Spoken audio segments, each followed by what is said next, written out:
ओम गीता अमृत दुहे नमः। श्री गुरुभ्यो नमः।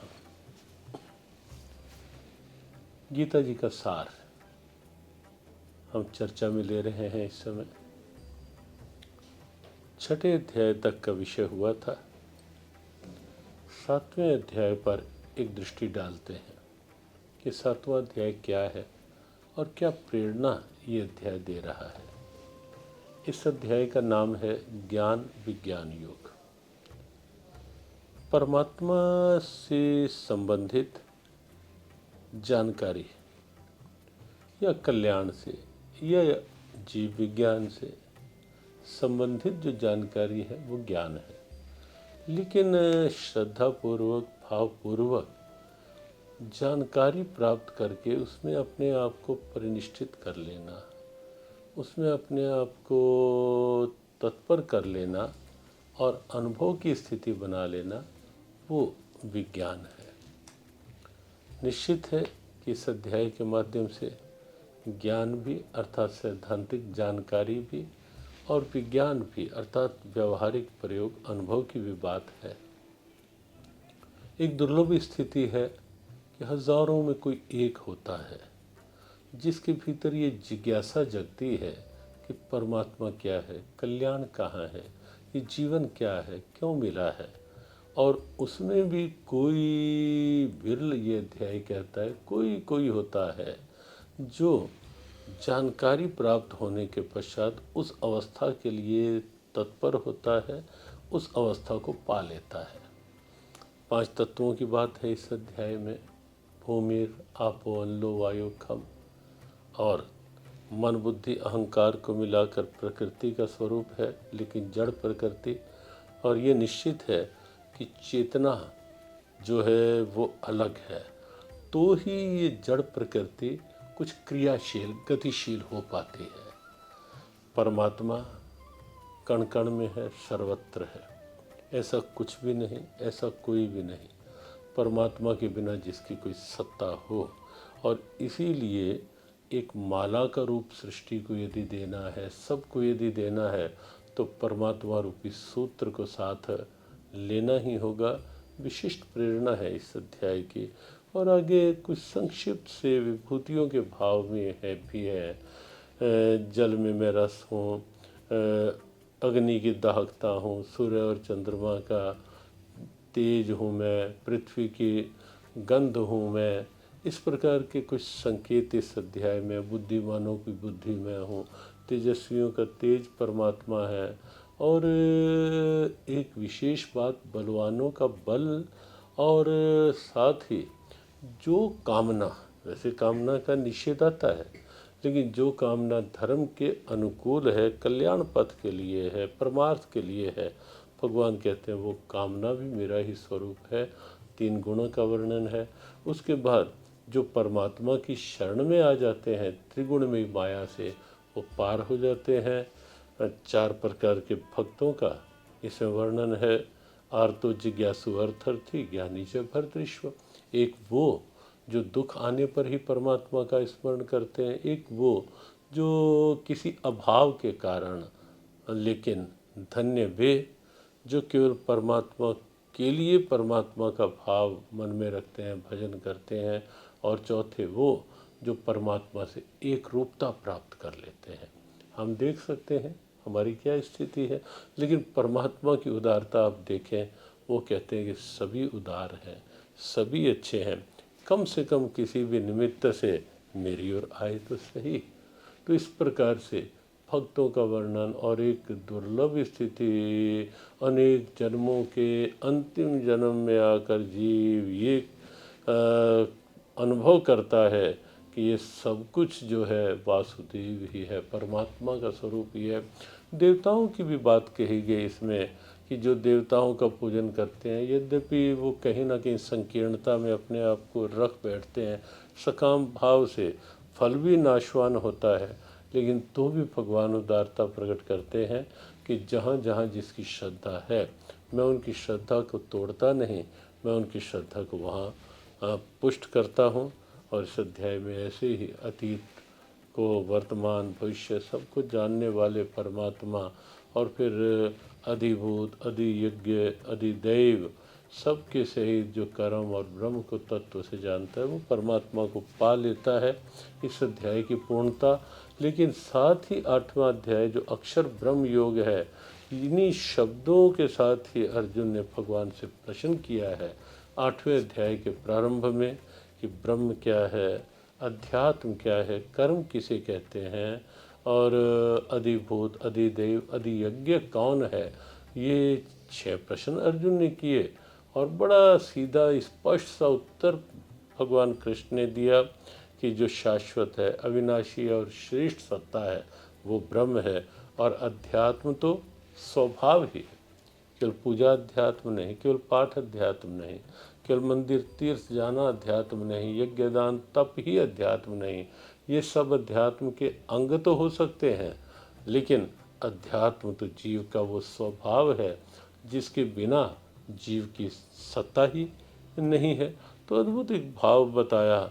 और कर्म जो जीवों के उत्पन्न करने का भाव है उसको कर्म कहा, उसके त्याग साथ जोड़ा, अर्थात त्याग पूर्वक जो भाव है वो कर्म है। और जो सृष्टि का एक दैविक स्वरूप है, कहीं ना कहीं दैविक शक्तियाँ अधिदैव के रूप में, अधिभूत के रूप में जी शरणशील नाशवान प्राणी पदार्थ वो अधिभूत के रूप में, और अधियज्ञ के रूप में स्वयं परमात्मा अंत काल में भी जो ये परमात्मा का स्मरण बनाए रखता है, अंतमति सुगति के नियम के अनुसार वो परमात्मा को ही पा लेता है। लेकिन अंत काल में भी अर्थात पहले से स्मरण बनाकर रखना होगा। इसीलिए सर्वेषु कालेषु माम अनुस्मर की प्रेरणा इस अध्याय ने दी कि हर समय व्यवहार करो, लेकिन परमात्मा का स्मरण करते हुए व्यवहार करने का प्रयास करो। चित्त को निरुद्ध करके ओम इति एकाक्षरम ब्रह्म, ओम परमात्मा के किस एकाक्षर ब्रह्म नाम का ध्यान करते हुए जो देह त्याग करता है वो निश्चित रूप से परमात्मा को ही प्राप्त कर लेता है। और अनन्य भाव से परमात्मा का चिंतन करते हुए जो जीवन के व्यवहार करता है, भगवान ने कहा उसको मेरी प्राप्ति सुलभ हो जाती है। और साथ ही साथ ब्रह्मा के दिन और रात का वर्णन, लंबी अवधि के दिन और रात, लेकिन तो भी काल की सीमा के अंदर है सब कुछ। ब्रह्मा के दिन रात भी काल की सीमा में है, लेकिन इस सीमा से जो अलग सत्ता है वो है परमात्मा की। सब कुछ समाप्त होने पर भी जो अचल अविनाशी है वो परमात्मा है, वही अक्षर है, वही अव्यक्त है, वही जीव की परम गति है। अनन्य भाव से उस गति को पाया जा सकता है। शुक्ल और कृष्ण दो पक्षों की, दो अयनों की चर्चा, इसमें दो पक्षों की चर्चा है, दो अयन उत्तरायण और दक्षिणायन की चर्चा है। उत्तरायण में जो देह त्याग करते हैं शुक्ल पक्ष के साथ मोक्ष को प्राप्त होते हैं, ब्रह्म को प्राप्त होते हैं। लेकिन दक्षिणायन में जो करते हैं वो फिर से घूमकर इस दुनिया में आते हैं। सीधा अर्थ गीता का यही समझें कि जो उत्तरायण अर्थात चांदना पक्ष वो है ज्ञान का प्रकाश, और दक्षिणायन अंधेरा पक्ष कृष्ण पक्ष वो है कहीं ना कहीं अज्ञान का पक्ष। तो गीता की गति दक्षिणायन से उत्तरायण की ओर अर्थात अंधकार से प्रकाश की ओर अर्थात अज्ञान से ज्ञान की ओर गीता की गति है। और भगवान ने इसीलिए कहा कि सर्वेषु कालेषु योग युक्तो भव अर्जुन। 2 बार ये सर्वेषु कालेषु शब्द आया। मन को ईश्वरीय भाव में स्थित रखो, कर्म करो। यज्ञ दान तप निश्चित अच्छे हैं, लेकिन एक अवस्था ऐसी आ जाती है जहाँ इन सब से अतीत जब वृत्ति परमात्मा में होती है, ये करते हुए भी इनका अहम नहीं, भाव केवल समर्पण बुद्धि का, और तब निश्चित है ये सब करते हुए जीव लक्ष्य की प्राप्ति कर लेता है। इसी के साथ ये 8वां अध्याय विश्राम लेता है और फिर एक अद्भुत अध्याय गीता का प्रारंभ होता है। 9वां अध्याय, राजविद्या राजगुह्य योग। एक सर्वोत्तम विद्या और सर्वोत्तम रहस्य की बात भी की गई, क्योंकि इस अध्याय में परमात्मा के स्वरूप का वर्णन है और बड़ी एक विलक्षण स्थिति के साथ अध्याय प्रारंभ हुआ है, जहाँ भगवान ने ये तो कहा कि राजविद्या राजगुह्यम पवित्रमिदम उत्तमम, इस अध्याय से मिलने वाला ज्ञान पवित्रतम है और जीवन को पवित्र श्रेष्ठ बना सकता है। लेकिन साथ ही जहाँ एक और कहा कि सारी सृष्टि मेरे से है, मेरे में है, लेकिन आगे ये भी कह दिया कि ना मैं इसमें हूँ ना ये मेरे में है। जैसे पानी का टब आप एक रखें, सूर्य का प्रतिबिंब उसमें है, सूर्य के तत्व का प्रभाव भी उसमें पड़ रहा है क्योंकि उसकी उष्णता उसमें आ रही है। तो ये भी कहा जा सकता है सूर्य है, लेकिन ये भी कहा सकता है सूर्य इसमें नहीं है। तो परमात्मा सब में है, लेकिन सबसे अतीत है। उदाहरण दिए, वायु का उदाहरण दिया, आकाश में है लेकिन बिल्कुल अलग है। तो ऐसे कई उदाहरणों के साथ इस अध्याय में भगवान ने कहीं ये संकेत किया कि बिना परमात्मा के चिंतन के, बिना परमात्मा के प्रति समर्पण बुद्धि से किए गए जो कर्म हैं, जिनमें ना कोई परमार्थ है, ना तत्व है, ना ज्ञान है, वो कहीं ना कहीं मोह आशा मोह कर्माणा, वो व्यर्थ ही कहीं ना कहीं रहते हैं। यज्ञ की सारी विधाओं में परमात्मा को लिया गया कि परमात्मा का ही स्वरूप है, यज्ञ है, समिधा है, समर्पण है, आहुति है, घी, सब कुछ परमात्मा का ही रूप। ऐसा मानकर यदि यज्ञ करेंगे तो सच ये कर्म यज्ञ बनेगा, जीवन यज्ञ बनेगा। संपूर्ण सृष्टि के माता पिता धाता पितामह सब कुछ परमात्मा, गति परमात्मा, भर्ता परमात्मा, स्वामी परमात्मा, साक्षी परमात्मा, नियंता परमात्मा और सूर्य के रूप में तपने वाला परमात्मा, वर्षा के रूप में बादलों से जल खींच करके बरसने वाला, सूर्य के माध्यम से जल खींच करके बरसने वाली भी परमात्मा की ही सत्ता, परमात्मा की ही चेतना। लेकिन तो भी कहीं ना कहीं जीव पुण्य करते हुए जब ईश्वरीय भाव नहीं लेता, स्वर्गलोक तो पा लेता है सकाम कर्मों से, लेकिन ये अध्याय कहता है लौट के फिर से इसी धरातल पर, इसी धरा पर ही वापिस आना पड़ता है। इसलिए भगवान बहुत महत्वपूर्ण संकेत करते हैं कि अनन्याश्चिन्तयन्तो माम, अनन्य भाव से उनका चिंतन करते हुए जो कर्म करता है, भगवान कहते हैं उसके योग और क्षेम का वहन मैं करता हूँ। अर्थात उसे योग क्षेम, अप्राप्त की प्राप्ति, प्राप्त के संरक्षण की चिंता नहीं करनी पड़ती पार्थ, वो चिंता मैं करता हूँ। तो सीधी प्रेरणा ले सकते हैं हम इससे कि हम परमात्मा का चिंतन करें तो परमात्मा चिंता करेगा, हम चिंता करेंगे तो परमात्मा निष्पक्ष सत्ता है ही। और ऐसा इस अध्याय में वर्णन भी है कि परमात्मा सब में सम है और सब उनके लिए सम है, लेकिन तो भी जो अनन्य भाव से उनका चिंतन करता है, भगवान कहते हैं मैं उनमें हूँ, वो मुझ में हैं। सब प्रकार के यज्ञों के भोक्ता वो हैं। और साथ ही साथ उदारता कैसी अद्भुत कि कोई पत्ती फूल फल जल कुछ भी अर्पण करें, प्रेम से करे, शर्त आत्मना, भगवान कहते हैं मैं साक्षात स्वीकार करता हूँ।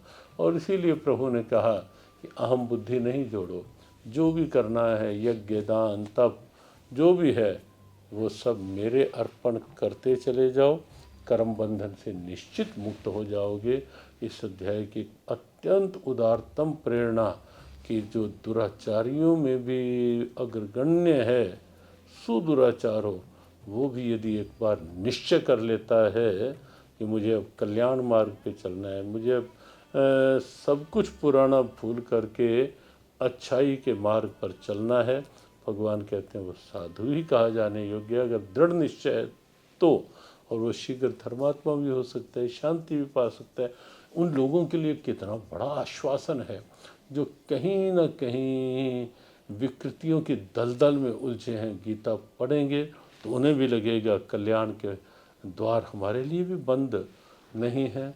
और इस अध्याय ने कहा कि कोई किसी जाति वर्ग वर्ण का हो, स्त्री हो, वैश्य हो, शूद्र हो, और फिर कहा ब्राह्मण क्षत्रिय कोई भी हो, लेकिन अगर मेरी शरण में आ जाता है तो बिना भेदभाव के वो परम गति पा सकता है। इसलिए पार्थ, मन मुझ में लगाओ, मेरे बनकर संसार में व्यवहार करो, और प्रणाम उन्हीं को हम करें, अहंकार नहीं रखें। भगवान आश्वासन देते हैं कि ऐसा जीव मुझे पा लेता है। विभूति योग 10वां अध्याय। इस अध्याय में भगवान फिर से स्वयं प्रारंभ करते हैं ये कहकर कि फिर तेरे कल्याण की बात मैं कह रहा हूँ अर्जुन। और इसमें प्रारंभ में कुछ संकेत किए, बुद्धि ज्ञानम सम्मोह क्षमा सत्यम, ये सारे भाव मुझी से ही हैं। और एक अद्भुत बात कही गई कि महर्षि सप्तपुरुष सृष्टि का प्रारंभ कैसे हुआ। पहले महर्षि आए, मनु आए, और फिर ये सब के सब भगवान कहते हैं मेरे संकल्प से उत्पन्न हुए हैं। अर्थात सृष्टि के मूल में परमात्मा, महर्षि अर्थात हम ये मान के चले हम ऋषियों की संतान हैं, मनु के वंशज हैं। ये गौरव है, ये कोई सामान्य बात नहीं है कि मनु की संतान का अभिप्राय हमें मानव बन करके रहना है। और इस अध्याय में परस्पर साधकों की दिनचर्या की बात कही गई, कल्याण पथिकों की बात कही गई कि जो आपस में बैठते हैं तो मेरी चर्चा, कल्याण की चर्चा, कुछ उज्जीवनोत्थान की चर्चा करते हैं, बोध्यंतः परस्परम के रूप में। और जो वृत्ति को सतत उनमें लगाते हैं, ऐसे लोगों के लिए भगवान कहते हैं मैं बहुत बड़ा उपहार देता हूँ। और क्या है? बुद्धि योग। बुद्धि वह जो परमात्मा से योग करवा दे, और जिन पर कृपा होती है उनके लिए उपहार क्या है गीता का इस अध्याय में?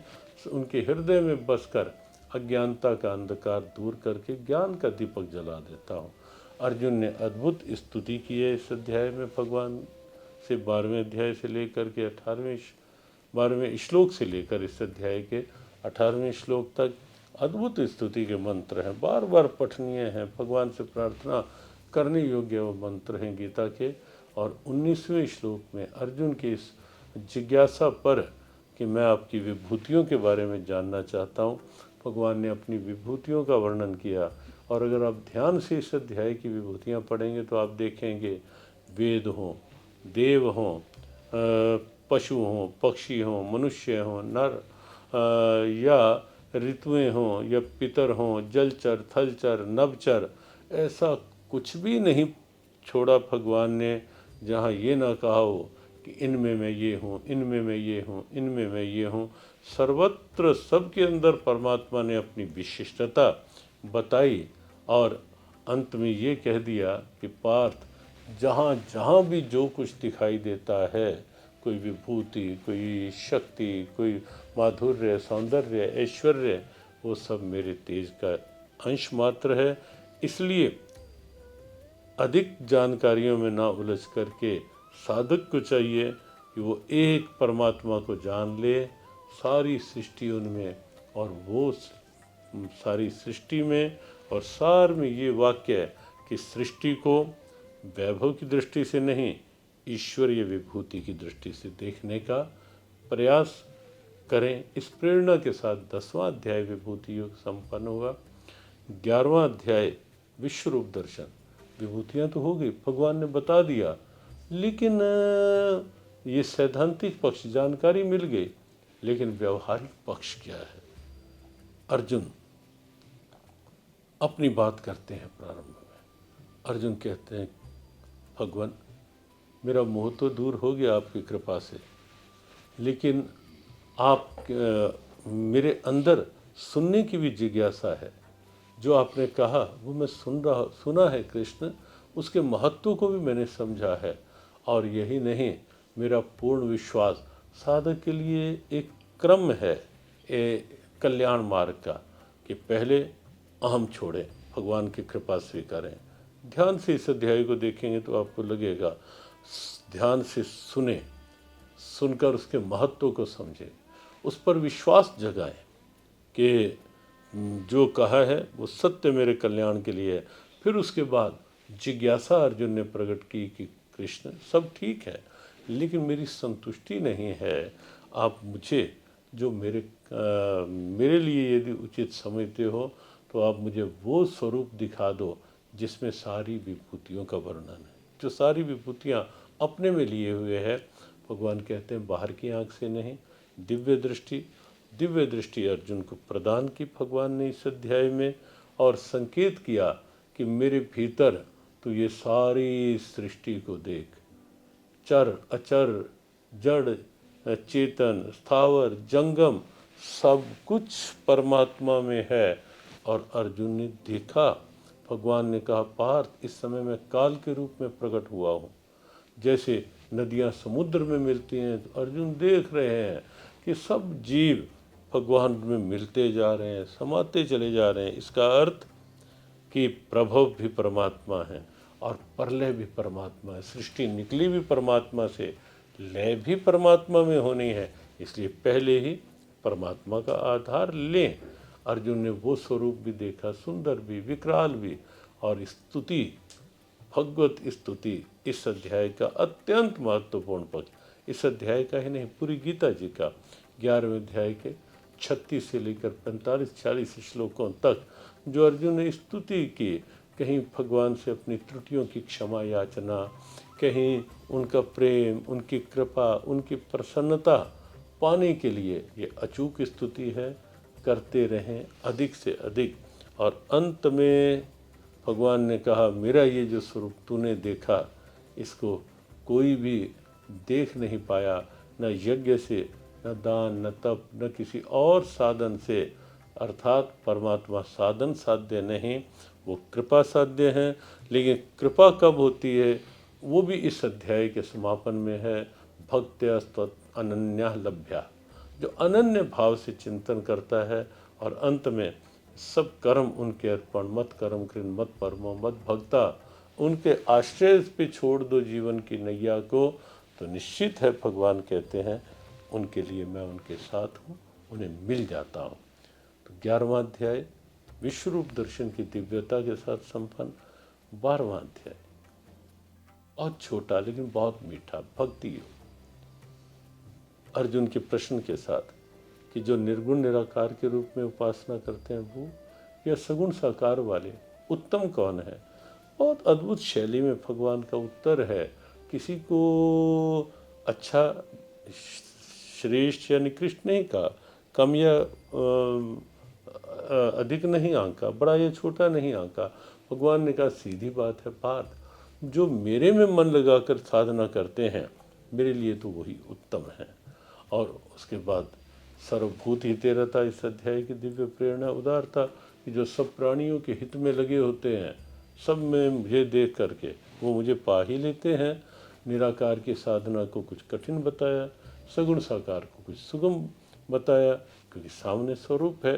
तो इस दृष्टि से 4 साधन भी बताए, या मन बुद्धि मेरे में लगा दो उससे मैं मिल जाऊंगा, या अभ्यास योग, मंत्र जाप का अभ्यास, पाठ का अभ्यास इतना श्रद्धापूर्वक करो कि उस माध्यम से भी परमात्मा की प्राप्ति, और या फिर कर्म करो लेकिन प्रभु पे अर्पण करते चलो कर्म सारे। और ये भी नहीं तो सर्व कर्म फल त्यागम, कर्म करते हुए फल की इच्छा प्रभु पे छोड़ दो, फल की इच्छा नहीं। भगवान कहते हैं कुछ भी करो, उदारता का पक्ष, किसी भी पक्ष से मेरी प्राप्ति हो सकती है, कल्याण हो सकता है। और उसके पश्चात भक्तों के लक्षण बताए 7 श्लोकों में 39 लक्षण, जो द्वेष भाव से रहित है, जो सबके साथ सद्भाव बनाकर रखता है, जो मन बुद्धि मुझे सौंप देता है, जो क्षमाशील है, जो किसी से ईर्ष्या द्वेष मन में नहीं रखता, न किसी को कष्ट देता है और न कष्ट मिलने पर जल्दी से उद्विग्न होता है, जो अनुकूलता प्रतिकूलता में अपने आप को सम रख लेता है, संसार में रहकर संसार की अपेक्षा नहीं, अपेक्षा आशा एक प्रभु से दूसरी आशा छोड़ दे, ये भाव बनाकर रहता है। शत्रु मित्र सुख दुख इत्यादि द्वंद्वों में समता की स्थिति बनाए रखता है। निंदा स्तुति मान अपमान सब प्रभु के अर्पण, और ऐसी स्थिति में रहता है जो घर में या अपने कहीं भी रह करके उसमें आसक्त नहीं होता, निर्लिप्त भाव से रहता है, व्यवहार करता है। तो ऐसा भक्त भगवान कहते हैं मुझे प्रिय है। लेकिन अंतिम श्लोक अद्भुत प्रेरणा का कि जिनमें ये लक्षण हैं वो प्रिय हैं, लेकिन जो इन लक्षणों के लिए प्रयासरत हैं, श्रद्धा न मत परमा भक्तस्ते अतीव में प्रिया, जो इस धर्म रूपी अमृत अर्थात इन 39 श्लोकों को गीता ने सच्चा धर्म बताया, अमृत बताया, और जिसके सेवन करने का, आचरण में लाने का प्रयास करता है समर्पित भाव से, भगवान कहते हैं ऐसा भक्त मुझे बहुत प्रिय है। और ये हम सब जानते हैं, माँ को सब बच्चे अच्छे लगते हैं, लेकिन छोटा बच्चा जो ठुमक ठुमक कर चल कर आने का माँ के पास प्रयास करता है, माँ का विशेष ध्यान उसकी ओर होता है। आओ भगवान के प्रिय भक्त बने, भगवान के प्रति हम प्रेम रखें, अच्छा है, लेकिन कितना अच्छा होगा कि भगवान कह दें ऐसा भक्त मुझे प्रिय है।